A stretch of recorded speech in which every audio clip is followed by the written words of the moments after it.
Hi everyone, the next part we are going to make is the cage of the ball bearing. As you can see, this here is these parts are the cage of the ball bearing.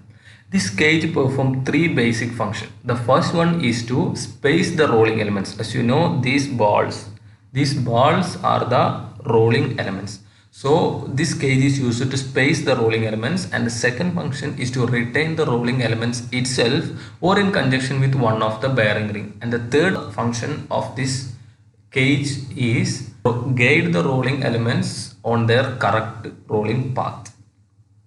So if you take out the cage from this ball bearing, it will look like this. This is the structure of the cage. If you carefully observe, we can see that this structure of the cage is symmetrical about the plane I have shown. This blue thing is the plane and this structure is symmetrical about the plane. So what we can do here is we can just design one of the symmetrical part and we can use the same part to mirror about the symmetrical plane. So if we design this part and if we mirror it about this symmetrical plane, we will get this structure.